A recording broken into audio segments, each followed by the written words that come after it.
নমস্কার। আজ শোনাবো হাসি রাজা গোপাল ভাঁড়ের মজার গল্প চোরের আজব সাজা। একদিন গোপাল ভাঁড়ের জ্বর হওয়ায় সেদিন সে রাজসভায় যেতে পারেনি।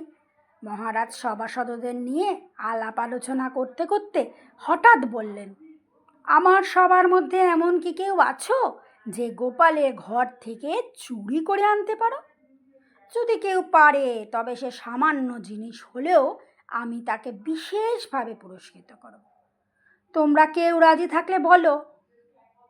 মহারাজের পুরস্কারের লোভেও কেউ রাজি হলো না গোপালের ঘরে চুরি করতে, কারণ বড় চতুর সে।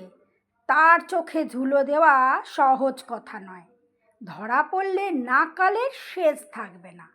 নাকানি জোবানে তো খেতেই হবে, আর সে তার প্রতিশোধ একদিন না একদিন নেবে এবং অশেষ দুর্গতির সীমা থাকবে না।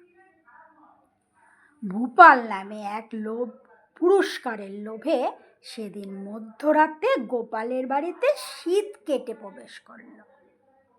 গোপাল আগে থেকেই রাজসভার কথা জানতে পেরেছিল, তাই সে লোভী লোকটাকে জব্দ করার জন্য তৈরি হয়ে রইল। গোপালের ঘরের দেওয়ালে শীত। গোপাল পূর্ব প্রস্তুতির মতন একটা মানুষের বিষ্ঠাপূর্ণ কলসির উপরে গোটা কতক টাকা রেখে দিয়েছিল। সেখানে নিজে এক পাশে আত্মগোপন করে দাঁড়িয়ে রইল।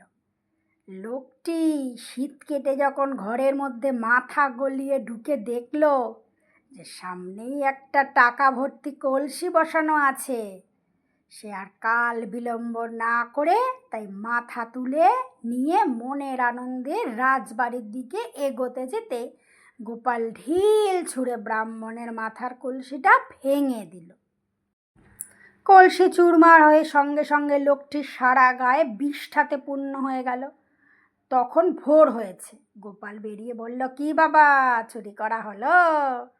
মহারাজ পরে গোপালের মুখে এসব কথা শুনে বেশ আনন্দিত হলেন।